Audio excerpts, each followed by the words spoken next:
Hi, this is Michelle from Intentional Money Life. We're all about building your financial education, applying it to yourself, and intentionally creating a life that you love. One of the questions that I often hear is, how should I prioritize my finances? So I'll be sharing a small portion of my free online mini course called How to Create a Life That You Love, Getting Started.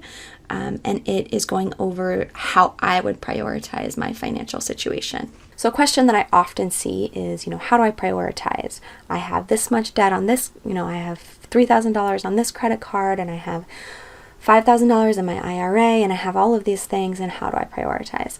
So I wanted to give you my order of operations. Yours will probably be at least slightly different.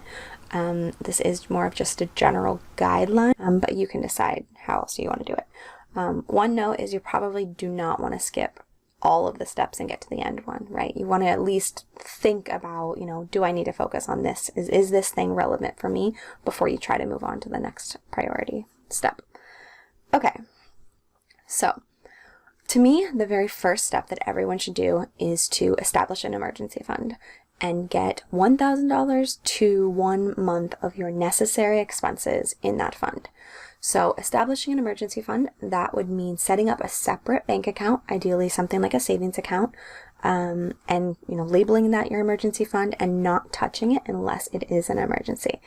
So setting up that fund, putting something like $1,000 or 1 month's worth of your necessary expenses if you were to lose your job today, something that would keep you afloat for the next month at least.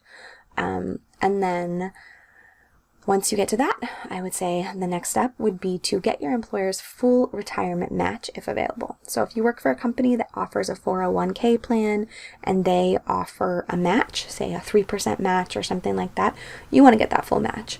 That is part of your pay for that job, and you do not want to leave some of your pay on the table. So establish that emergency fund and then get your employer's full match. And make sure you ask questions. If you don't understand exactly their wording, ask them, figure out, is there a match? What do I need to do to get the full amount of match?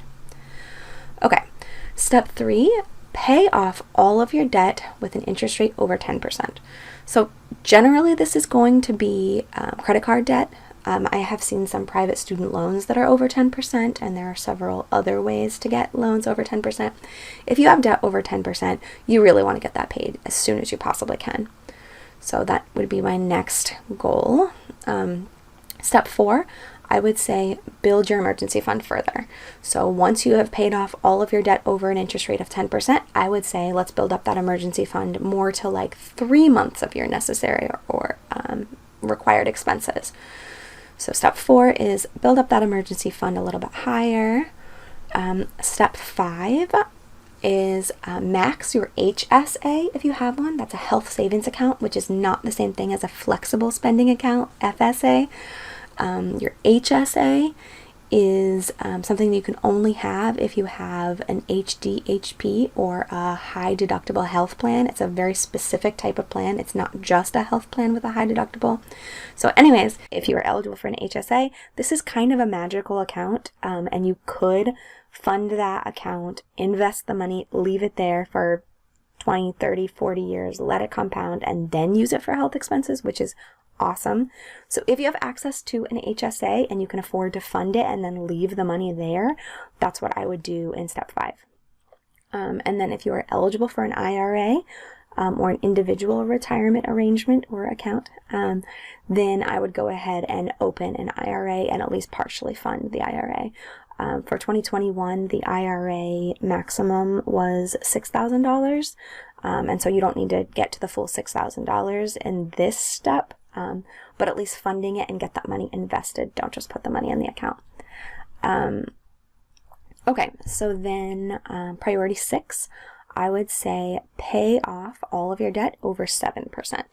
So since 7% is around the market average after you consider inflation, I would prioritize primarily paying off your debt over 7% before you really go hard on retirement or other big goals.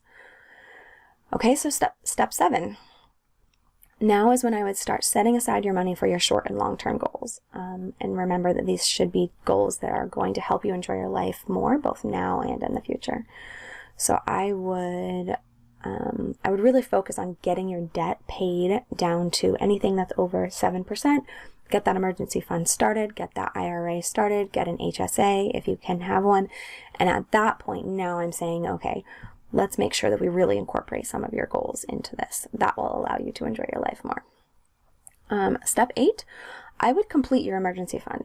So a complete emergency fund is going to be different for everyone. The guideline is 3 to 6 months, but if you're in a field that is particularly not secure or inconsistent earning money, then you might want even up to 12 months worth of necessary expenses in your emergency fund.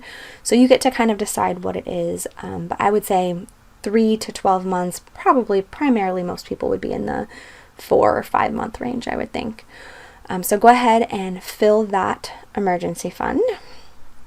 And then step 9 is you're going to pay off all your debts over 5% and continue saving for your other financial goals.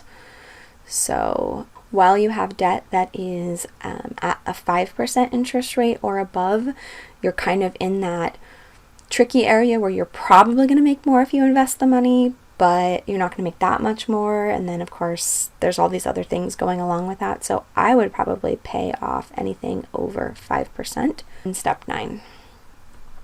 And of course, you're also going to want to keep working towards your other financial goals. Step 10, I would say max your IRA if you aren't already. So you might have decided to max your IRA earlier. If you haven't yet, go ahead and max that now, as well as increase your work-related retirement contributions if interested. And I say that because any of the tax-preferred accounts, such as an IRA or a 401k or a 403b or a 457, all of those are tax preferred. They're going to cost you less in taxes than investing anywhere else. And so that would be a good place to focus on next. Unless you really need the money. If you know you want to go somewhere in 10 years and you want the money for that, that would make sense to go ahead and invest within a taxable brokerage account so you can get the money out in 10 years. Otherwise, if you're doing longer term goals, I would definitely prioritize the retirement accounts because of the tax benefits. Okay, and then priority 11 would be to pay off all additional debt besides a low interest mortgage. And that helps to kind of reduce your the interest that you're paying overall. But something, at least right now, my mortgage is a 2.75 interest rate. And when I did the math, I was going to lose a lot of money by paying down that mortgage fast compared to investing the money. So that's why I'm saying maybe don't pay off the full mortgage, although some people will choose to.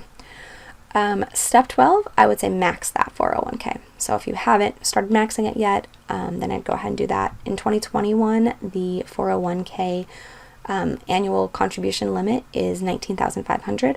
I believe for 2022, it's going up to $20,500. So you can save quite a bit of money for retirement through one of those kinds of accounts if you have access to one through your job. Not everyone does. My partner does not. And step 13, I would say if you have access to something like a 457 in addition to maybe a 403b, you can actually double dip. You can do the $19,500 in the 457 and the $19,500 in the 403b, which is pretty cool. If you have your own business and you also have a regular job and you have access to a 457, you can contribute from your regular job in the 457, and then maybe you can start a solo 401k in your business. I mean, there are lots of options. So if you have access to a 457, I would definitely look into it at this point if that was not already your main retirement account. And at this point, invest unlimited amount in a taxable brokerage account. So whatever other financial goals that you are working towards, that's when I would go ahead and put those into a taxable brokerage account. So that's it. That is my list of priorities. Thanks for watching my video.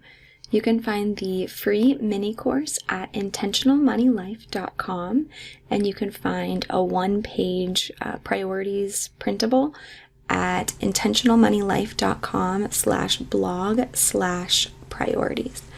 Thanks so much.